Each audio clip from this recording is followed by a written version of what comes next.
All right. Well, thank you all for joining us for this session, Pivoting in a Pandemic with our student athlete leadership. My name is Casey Stark. I'm an assistant athletic director in academic support. And the people that you see here are all of our student athlete leadership across various sports, various programs and student organizations that we have kind of hand selected to give you some insight on what awesome things our student athletes are doing, both on Quinnipiac's campus and in the community and surrounding areas in their hometowns and all of that. So I'm going to kick this off by introducing Professor Sue Hud. She's a professor in sociology department who will be moderating today. It's all yours, Sue. Thank you. I'm so thrilled to be here. It's always wonderful to do one of these events and learn more about what the students are experiencing in their athletic and academic lives, both of which are important. And anything that a student athlete makes time for on a Sunday is going to be good, I can promise. So I'm going to first ask each athlete to introduce themselves, maybe say your sport and your major, your year perhaps, and then we'll launch into some questions so you'll learn more about what they're into. Do you want to start, Peyton? Yeah, sure. So my name's Peyton Bradley. I'm on the women's tennis team here at Quinnipiac. I am also a part of the 3+1 business program. I am a senior, so I graduated last year at my undergrad in biomedical marketing, and my last year here is going to be a master's in business analytics. I'm also a part of the e-board on our student athlete advisory committee. And I'm really excited to be talking to you all today. Great, thanks. Asia, do you want to tell us some about yourself? Hi, I'm Asia Johnson. I'm a junior marketing major. I'm on the acrobatics and tumbling team here. I'm also on the student athletic advisory committee and in the quilt leadership program here at Quinnipiac. Great, thanks. Tyrese.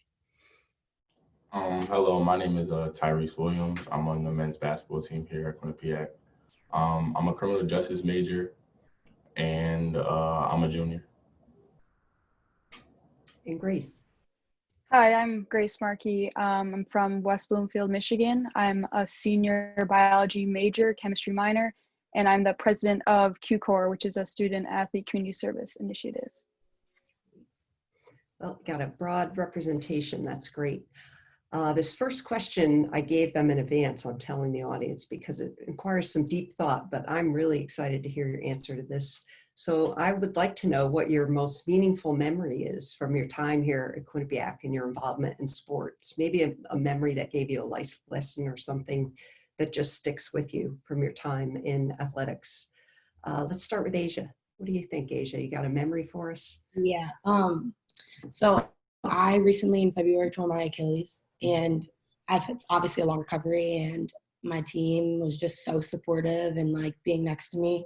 And I've learned so much about myself as well as like being on a team with everyone. Like I've learned a lot of patience, and my team was just so supportive, and it reminded me why I came to Quinnipiac in the first place and the group of girls that I surround myself with. Mm-hmm. It's always interesting to me because athletes often go to moments of difficulty. That's one of the beauties of athletics, I think, that mix. How about Grace? You want to share one for us?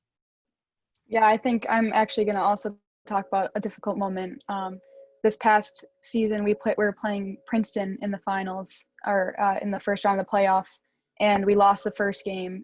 And I could just see like the seniors' devastation on their face, knowing that the next game could be their last game of their career.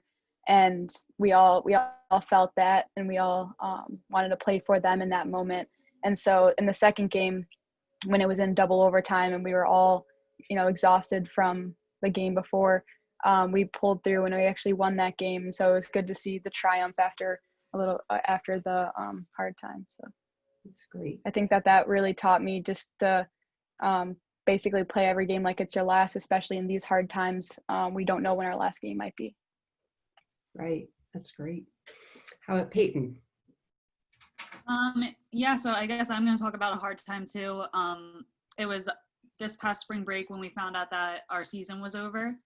I just remember we were in the middle of playing a match, and our coach came out onto our courts and told each of us individually that this is the last match of the season, that like we're done. She got the phone call. She told us like, this is your last match of the season. Go out there, play with all you got, leave it all out there, you know?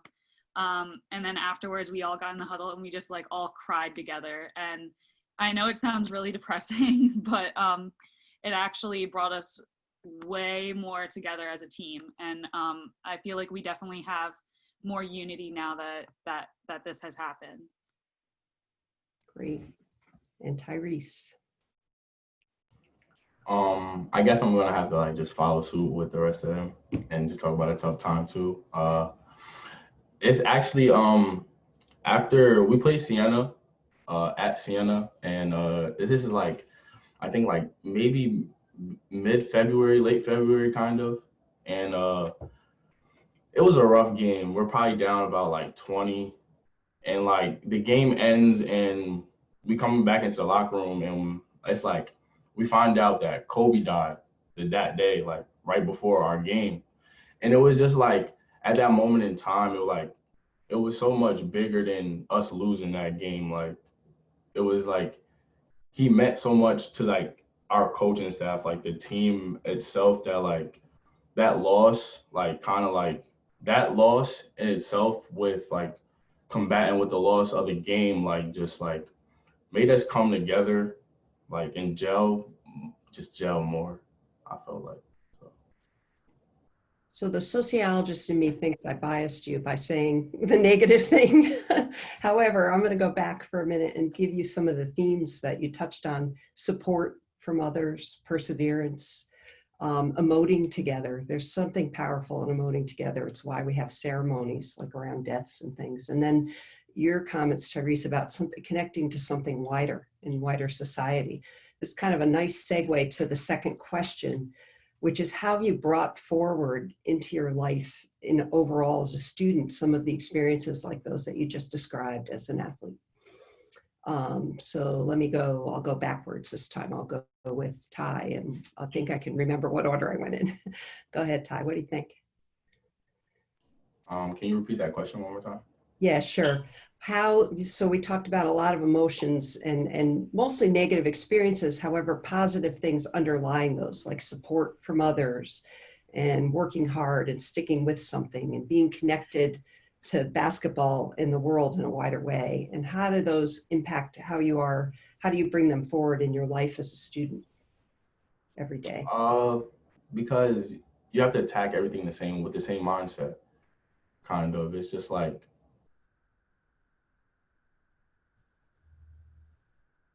I have to put my outcome that I actually want, you know? So it's like, why am I going to shortcut myself on a sport? Or why am I going to put forth like all my effort into a sport if I'm not going to put all my effort into academics? It's all like a trickling effect. Everything, like, it's like a domino effect. If you don't put your full effort in one thing, you're not going to put your full effort in another. So. That's great. How about you, Grace? I think you were next, but I don't remember anymore.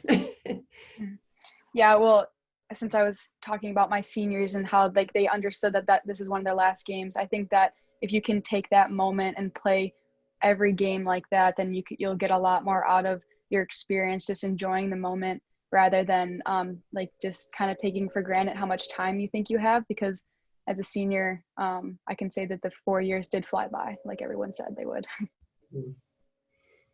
And Asia, you got some thoughts? Yeah, I can agree with what both Tyrese and Grace said. Like, honestly, you have to put your whole heart into everything you do. And, like, obviously everyone here is definitely a leader on their team and outside of their team and on their community and, like, in their own life. So I think that if you keep going with everything that I put myself into, if I put my all into one thing, I'm going to put my all into everything. And it's just part of the drive that I have in my body. And I know so many other people do too in their mindsets. Mm-hmm. Peyton, anything to add there? Yeah, so I mean, with the whole COVID situation, taking every opportunity you have like it's your last is like huge for us now. Like, you never know when it's going to end. You never know what's going to happen next I mean, clearly COVID wasn't expected. So taking everything like it's your absolute last moment playing your sport that you've been playing since you were like 3 probably. I mean, it's just bigger than what you think it is, you know? Mm-hmm. So now I'll try and open it. Let's see if you guys want to just have some open dialogue among yourselves with this question, which can be challenging, I know, sometimes in Zoom. But one thing I'm interested in is your identity as a student, that sort of other side of your life. So tell us all a little bit about where you find yourself when practice ends. Where is it that you go? What matters to you? What do you enjoy? See if somebody wants to start that one.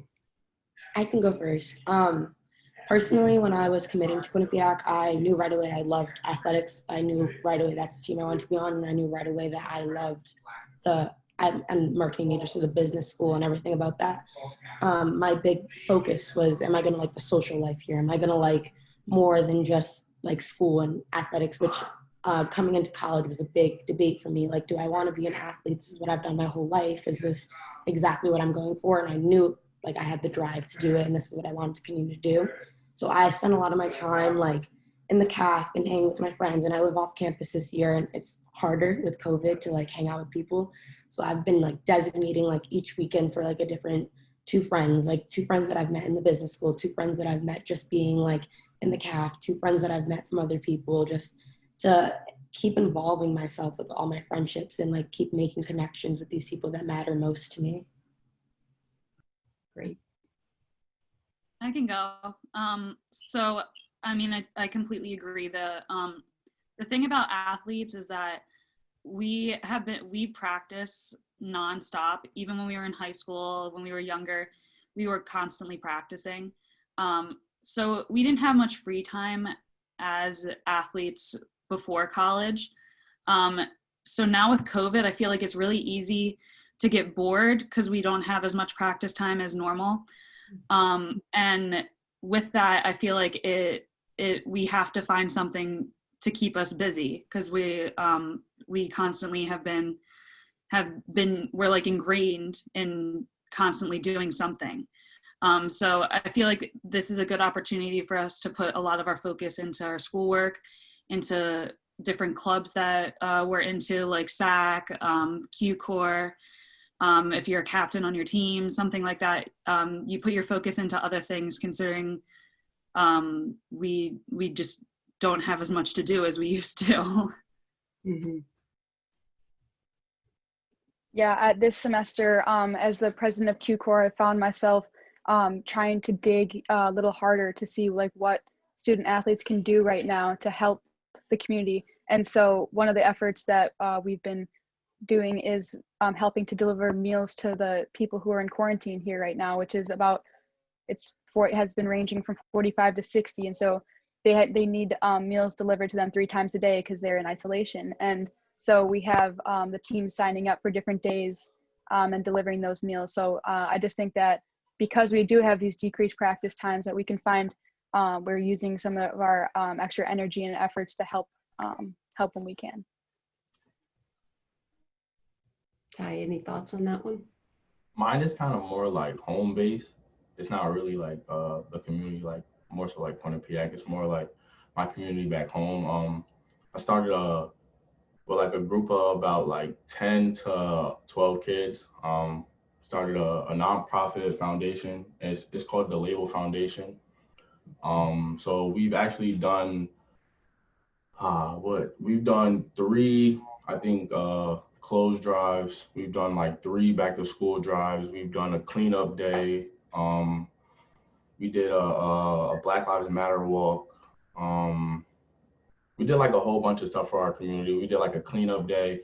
So like with that, it's just like trying to give back to like the kids that like we see something and we didn't have much when we were growing up. Like there was no like there was like an after school program when we grew up. The after school program is no longer like it's shut down. So like the kids nowadays after school, they don't have anything to go to. So now they're wandering, they're lost, honestly. So we're just trying to just like figure out a way that we could help.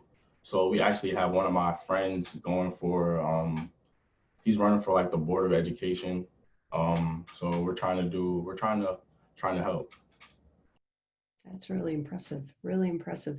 You guys are talking about, you're focused, I'm thinking of this one trait that many of us who have done sports have, which is this perpetual energy. My mother used to call me wheels. I was always moving, and that's how kind of describe how you're describing your lives, it seems. So are there other things about athletics, because that's one thing, you're obviously busy and moving, but are there other things about sport that you sort of try to bring forward and transplant into the other things you're doing? You know, the movement, the health, the fitness, the structure of it is something you've touched on. Can you think of other things that when you're in another setting, you say, wow, you know, on my team, we do this and this would help here, kind of thing? Yeah, I can talk about that. So I know a big thing for me as being a student athlete was not being afraid to like ask questions, admit when I'm wrong, admit when I'm doing something wrong, and ask for help. That's a huge thing. And I know that in other jobs that I've had outside of sports, that was always a big driving factor of my success, being able to ask people for help when I know that I'm not doing the best that I can. I think that's particularly interesting when you come from a sport like tennis, where you're really out there by yourself a lot of the time, right? How did you develop that mentality?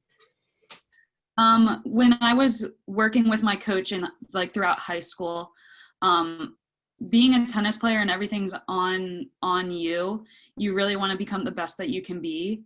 You want, like, if it's just you, you know that your success is all on you. You can't like slack off some days and have like your teammate work harder and then you guys still get the same result. You have to work hard every single day. And knowing that I was able to ask my coach, like, what am I doing wrong? I need help. I need to fix what I'm doing wrong so that I can become the best tennis player I can be.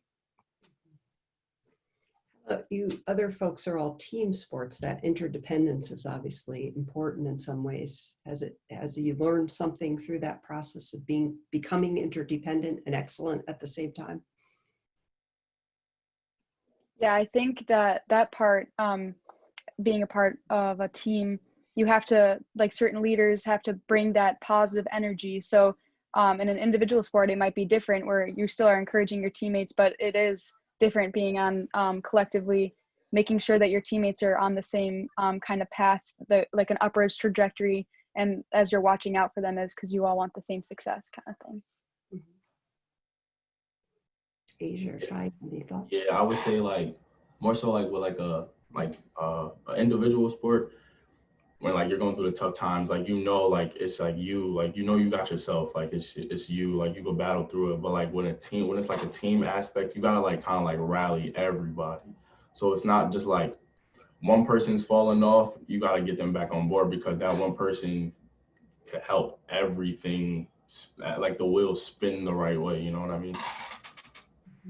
Yeah, I definitely agree 100% with all that. And like, not only the out loud leaders that can like change the game of it, there's also like those silent leaders that like lead by such an example, like just by continuing to do their work like constantly and like showing like mental toughness of an athlete. That definitely changes the game, as well as the people that are outspoken that can rally the group in, like can say positive words, you know?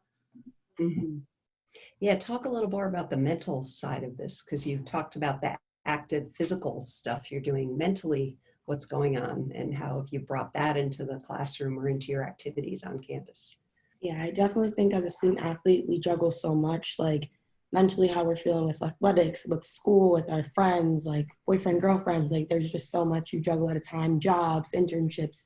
And I think that like mentally, we stay so strong and on top of our toes and like, oh, so aware of all of our surroundings. Like, I know I take myself from practice and like I'm really an out loud leader, and then I'll be in the group work. There's been a lot of group work because of COVID and like professors trying to get us to integrate even though we're online and like talk a lot. So I know like I take those leadership qualities and like how I view myself mentally at practice and like my group work in school. Anybody else? That silent leadership thing is interesting. Can you talk about that some more amongst yourself? Do you think that all of you have leadership tendencies as a result of being involved in sport on campus? Yeah, definitely. I definitely, well, so for tennis, since a lot of the players have never been on a team sport before, before coming to college, as a leader on the team, who I have been a part of team sports before. I used to play basketball, field hockey, softball. But so because of that, I know what like a team is supposed to look like. So I would try to motivate them and like build them as team members rather than individuals. And I think that that works in the school setting too, when you're a part of a group, trying to make sure that everyone works together rather than just individually, so that it flows better, so that you guys understand each other better, and you work better together as a team. I saw you nodding, Grace. Do you have something you want to add? Yeah, just to kind of go off that, I think as a part of a big team, there's a lot of different personalities, and I think that everybody kind of has to come in and find where they fit. And so as a freshman, when I came in, I kind of figured out that the best way for me to lead in my first 2 years was more just by example within my own class, just kind of, you know, doing the extra work, showing them what like the sport meant to me, you know, and I think that certain people rallied around me. And I think that as time progressed, I became a more vocal leader, and I'm serving as an assistant captain this year. And so I'm happy that I can now be, you know, more of a vocal leader, but there's definitely the process. It's not always just immediate. Yeah, that process is important, right? Ty, you want to add anything? Nah, they basically said everything, honestly. Got it covered. Yeah, it's impressive that balance we have to achieve, right? We're so excellent, but yet we have to fit in at the same time. The title of this session includes the word pivot, and certainly this is a year of pivoting, right? We basketball players like that word a lot. So how have you pivoted? Where does that athletic energy, particularly I'm thinking about the beginning of the year where you couldn't do anything, right? Where does all that energy, what happens to it all? What other ways have you found to be involved? Have you gotten into something new as a result of having to move sport to the side slightly? Not necessarily in your head, but in your body anyway, in your time spent. I've been channeling my energy a lot into SAC.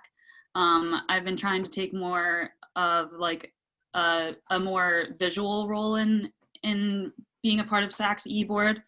Now that I have more time, I can focus more on it. So I feel like we have some really big things planned for this fall. And if we didn't have this like break from sports, we wouldn't be able to have half of the stuff that we're working on right now. Can you tell us a bit more about some of those things you have planned? Yes. So we're doing, each year we do Boo Bash, which is like a community event. We have some kids come and they play games with like different sports teams. But since we can't have anyone on campus this year, we're still doing it virtually because we really want the visualization that we're still working hard. We still want athletes to shine in the community.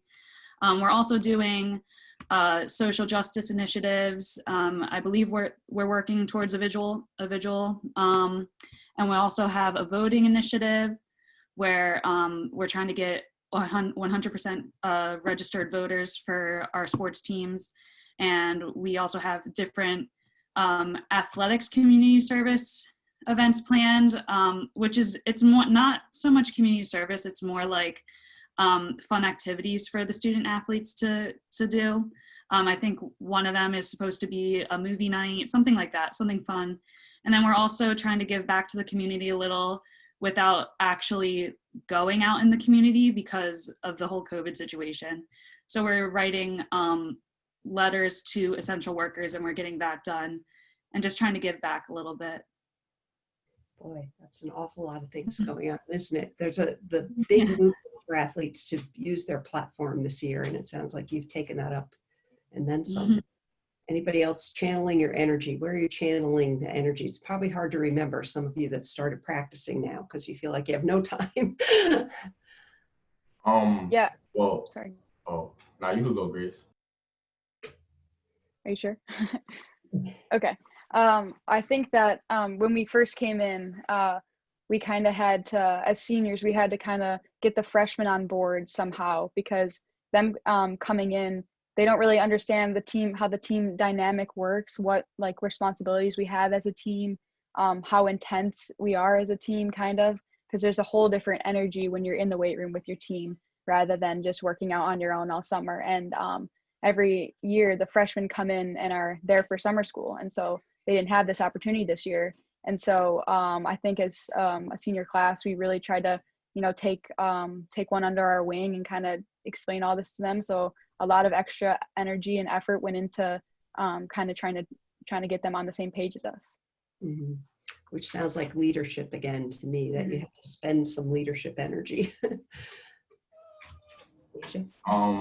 Mine was definitely the forming of our nonprofit foundation. It actually started like right after COVID happened. So like I would say we got sent home like the beginning of March, and then like we decided to do something maybe like the beginning of April, and then we just everything just started falling in line. Like we opened up an office, and then we ended up starting like hosting events, and then that's just how everything happened. But it all grew from a group chat. We've been in a group chat since we were in like 8th grade together. So I was going to ask how that started. So are you all dispersed around the country, or are some folks at home able to organize?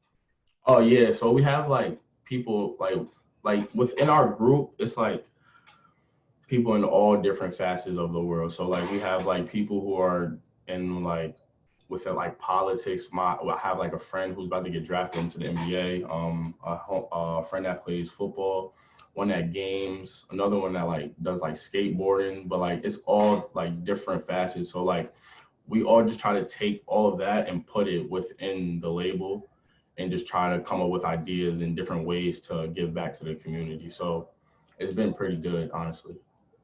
Really sounds like the whole metaphor for team, right? All these individuals with different talents coming together and producing something bigger. It's really quite impressive. It's just crazy to see like how like we didn't even like, we weren't thinking about doing it. Like we just like, it just came out of nowhere. Like the opportunity had like presented itself and we just like took it and ran with it, honestly. Great. That's great. Asia, any thoughts on this one?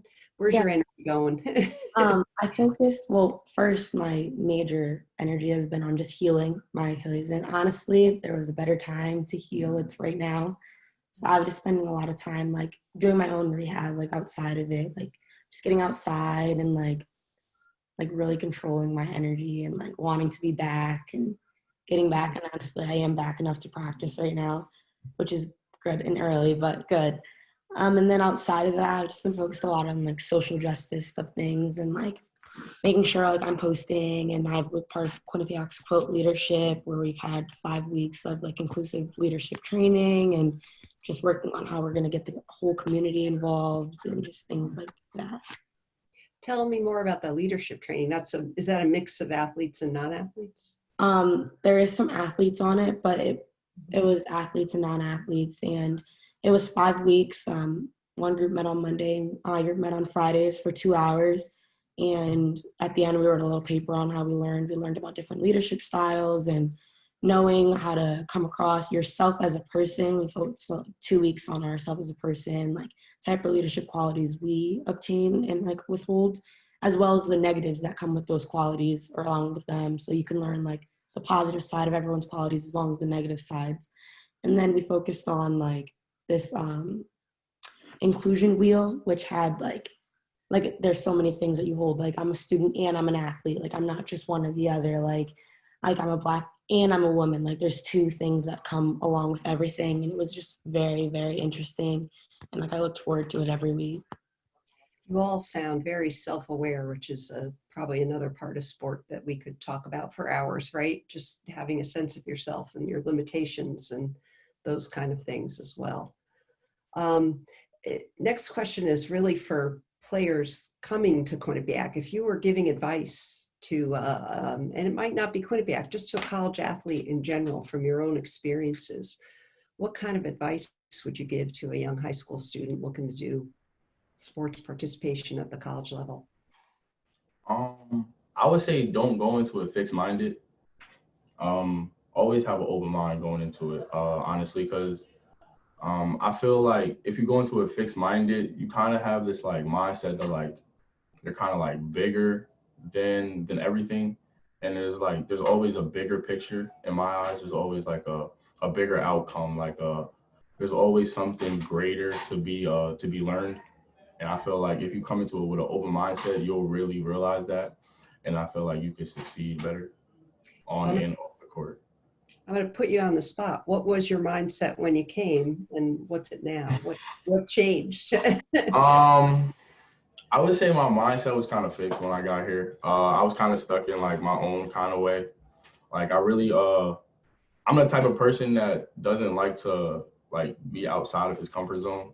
I really don't like to talk. I really don't like doing stuff like this, honestly. But I've learned that it kind of like brings out another side of me that like I've never really like seen, like never really liked or like never really even like talked about or like had like a conversation with. You know what I mean? So that's kind of what. Being here today shows you've overcome that for sure, right? Yeah. Definitely. Somebody else want to comment? Advice to a young player. Go ahead. So I would say some advice that I would give someone else is don't come in afraid. I know it's scary, the like complete change. Like you're used to something that you've been doing since you were 5. You're used to your practice schedule. You're used to your coaches, and then you're completely switching it up. I know I was definitely scared going into college about what to expect. You're preached that the schooling is going to be super, super hard, super different than high school. And really it's not if you still have the same work ethic that you've had. And I feel like your teammates are going to help you a lot going into it. So don't be afraid. And if you are, your teammates are going to help you get through everything. That's great advice. I think one piece of advice that I was actually given as a young student athlete, but I wish I would have actually bought into it a little sooner, was control the controllables. We say that a lot as a team, but just coming in with that same type of open mindset rather than a fixed mindset. You cannot control things, what ideas your coach has of you. You cannot control injuries. You can't control other players on your team taking a role that maybe you wanted. You can't control the outcomes of games. That there's always the opponent. If they have a great game, you can't control that. So with that, I think I take that and then I pair that with like enjoying the moment. So you control what you can and you enjoy that moment. So if I would have I think my transition would have been easier if I could have accepted that sooner. Yeah, it's an intense transition coming from high school to this college group that's everybody's really talented or they wouldn't be there. Whole new level of competition, right?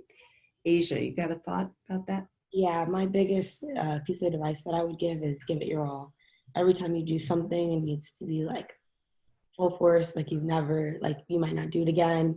I just think that's the most important because like you really don't know when it's going to end, especially with COVID. Like I'm sure we can all agree it was such a turning point in our lives and like such a transition and like injuries, you never know when those are coming. Like if you give it your all every time, you'll be satisfied with yourself in the end and like good things come from it. So I've got a couple questions left here, and I'm going to note to the folks out there watching, if you want to post some questions in the question board, we're going to leave a little bit of time at the end for some questions. I'm going to tweak that last question I gave you, and we probably have supporters of athletes out here in the audience, be they parents or relatives or even alumni who've been through this experience. Do you have advice for them, those that are watching and supporting the folks on the court, especially in this year that's just such a different year? I would say if you're a parent, the most important thing you could do is support your child. I know growing up, just having my parents always behind me and always supporting me was the biggest factor in my success. I know that I definitely wouldn't be here today without them. The fans really can't come and cheer this year, right? So how will you feel that support? Can you give folks advice on how you'll know they're out there?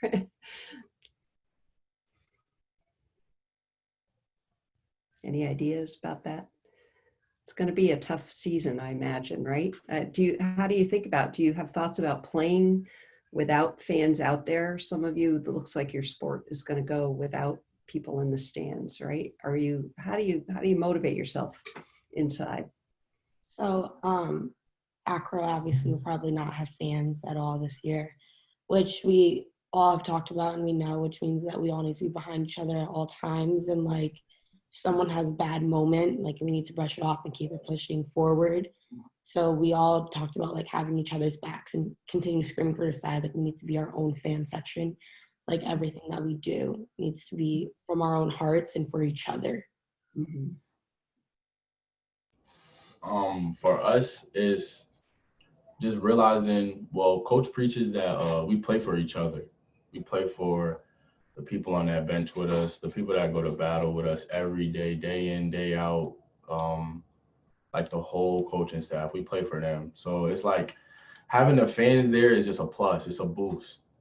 But we know deep down that at the end of the day, we're playing for the man to my right and to my left. The man, those 5 guys that's out there on that court with me, or those like 13 guys that are sitting on that bench, plus the coaching staff and the training staff and academics and all of that.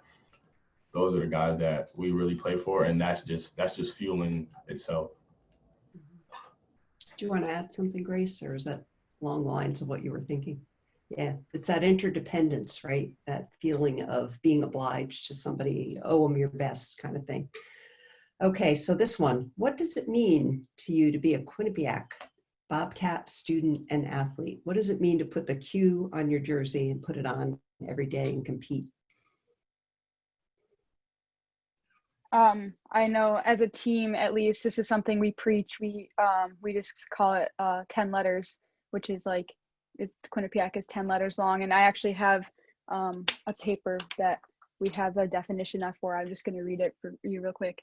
It says, we lead on campus, in the community, and in college hockey. In all that you do, you represent QU, our program, your family, and yourself. This includes when you're off campus, how you represent yourself on social media. You're forever a Bobcat and part of something bigger than yourself.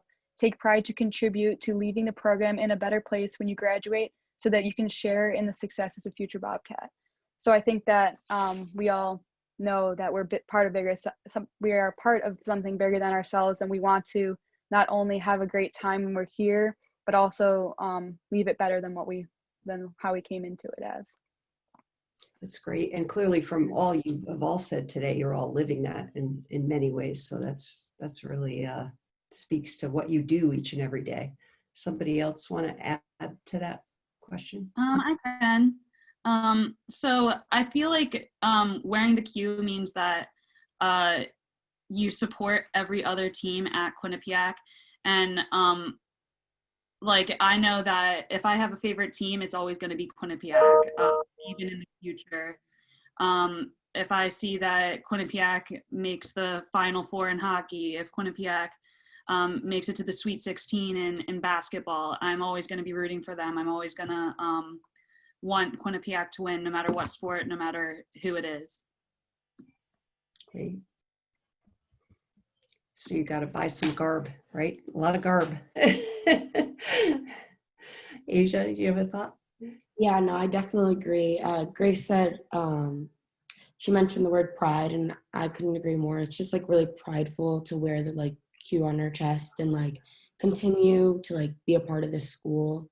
Like my friends go to college at different places and like they're in sports teams, and they just talk about how Quinnipiac as a whole, they're so supportive of you as an athlete, and they do so much for you as athletes. It's so nice. And I'm like, yeah, honestly, like being at Quinnipiac means so much because they support us so much on and off the field. Can some of you talk about that a little bit more, that wider feeling of support in the community? Yeah, it's like the word community. It's like at Quinnipiac, you always have that community feel. Like you always know, like wherever you go, it's somebody rocking there's somebody that has like a QU gear on or something like that around campus that like, is just like exactly right. Exactly my point. I noticed it wasn't showing, so that was my opportunity. Sorry. So it's just that feel of that like community, that energy is just so like loving and just overwhelming that you want the best for each and every one of the sports and each and every student within the community of Quinnipiac. And no offense to other sports, this just happens to be the shirt I own. So, so what else? Because the fans, the feeling, I mean, reading about you all in the newspaper, what other kinds of things happen that make you feel embraced and part of something? I know that one thing that my team has done is there's Whitney Manor Rehabilitation Center just down the street, and we like to go and visit, well, not this year, but previous years before COVID, we would go, just spend some time with them, play bingo or like cookie decorate, just small things like that. And over the years, we built a pretty good relationship with some of the residents there. And last year, actually, they brought a bus full of them all, and they got to watch our game, and they made signs and everything. And that just kind of really warmed all of our hearts. And, we played for them that game. It's just like they're just on the street. And so it really makes us feel like we're a part of the community and that they care. So it's nice. Mm-hmm. I'm thinking of the phrase, you get more than you give, right? You guys are giving an awful lot between Ty and your community. The rest of you all have described all these things on campus that you're engaged in. What do you get? I would say the get is, for me, honestly, it's just the knowing feeling that like I'm bettering somebody else's life, I'm helping the community to help a kid like get out, like see so much more to the world than just where I'm from. And that's my big I think mine, in as well as my whole organization, my group, I think that's our big like mission, is just like making sure that we like push that it's so much more to the world. Anybody else? I definitely agree with you. It's definitely just the feeling that you get, like knowing that you're doing better, like better for more like yourself, for others. It's just like, it's an overwhelming feeling that feels so good. Like you want it constantly. It's almost like you crave that feeling as much as you crave a win for yourself, like, or a win for your team, definitely. Mm-hmm. Probably the same feelings in a certain way between a win and what you're describing, right? So I'm going to look and see if we have any questions here. I don't know if anybody out there in the outside world would like to ask some questions of the daily life of a student athlete, but here's your chance. So let's see if we have anything. Anybody want to add anything about their experiences this year in particular while we're waiting to see if anyone has any questions, and then we'll call it to a close. I'll give it another couple minutes. Just how has this year been different, and what are your hopes by the time you end the year, if we could maybe end on that note? I can speak on acro. There's 40 girls on our team, so obviously we can't all practice at one time. So they have us split up into different pods, and I know a lot of the teams are split into different pods. We're like completely split in half of pods, which is different. And like we haven't been able to do any team bonding because of the size of our team, and a lot of places don't allow that size of numbers. So it's just been hard to try to connect with. We have 17 freshmen this year too. So it's been really just difficult trying to get everyone in. And honestly, in the last like week and a half, we've done so much as a team and like kept pushing forward and moving. And I can't wait for something and some hope. And hopefully in the next like month or two, or by the end of the year, we'll be able to practice all together and like the energy of everyone at one time. Yeah, I hadn't thought about your numbers. That's true, right? What do you, so you're in 20 and 20 basically, is that? I think it's 24 in one group and then 16 in the next, just Yeah. based on the class schedules. Because as it is, you have to plan around, like, when we plan our team, like, some people come late or have to leave early. We have a lot of nursing majors or people that have to attend clinicals, so it gets a little difficult for us. So it also goes by class time. We still haven't even started lifting yet because there's so many of us to go into the weight room. We finally get to start this week, which will be great to, like, get in there. Right. See, we have a question here. So let's see what the question is. Great to hear all the athletes talk. It is inspiring to hear how much they do outside athletics. How are the athletes keeping motivated and inspired to practice without matches? When I think about that, your motivation. Yeah, I think that, sorry. Go ahead. Okay. I think that a big part is kind of the same thing, like being a part of something bigger than yourselves. And even though, like, this year, if we don't end up playing any games, we still know that we have freshmen, sophomores, and juniors who are going to have an extra year. And so we want to keep improving them every single day, and we want to see them be successful. And so I think that, and also just like controlling the controllables, like, we're going to have fun with it. Whether or not we're going to play those matches, we compete and practice every single day as a team. And part of being an athlete is loving to compete. And so since we do that in practice, it is still very motivating. Yeah, I feel like all of our coaches definitely are trying to keep the competitive edge alive. I know our coach has us play matches at least once a week. I mean, we haven't played a match really since March. So that's also a part of her trying to get us ready for if we do play matches. But always competing is a big part of what makes our practices interesting and fun. Kind of for us, like our season is actually going to happen. So like our first game, I think, is November 25th, I believe, is when like NCAA basketball is going to start happening. So we kind of have something to look forward to. So with that being said, like, it's just like making this season like actually mean something, you know what I mean? Just not like having it like have like a wasteful season. Like, we're gonna play, so we're gonna give it our all. Like, don't just like kind of like just, you know, not give it your all, or I don't want to say like half-ass it, kind of, you know, but just make sure we go out there and just every day just give it 110%. Yes, it's interesting because as you're talking about competition and that edge of competition, I'm also seeing how quickly you can let it go when you're with your team and you're doing it for them. You're not competing with them. Sounds like it's an interesting dichotomy there. I think I don't see any more questions here. So unless each of you has anything to add, I think we're nope, it's just a comment, and I'll share it with you that this woman wanted to share that her daughter is a freshman and her team has been on Lifeline during the pandemic. So thanking you for your engagement with all those underclassmen that you're mentoring so well. You clearly described that so well. I'd like to thank each of you for making the time on what I know is a busy day and a busy life. And now I know even more how busy you all are.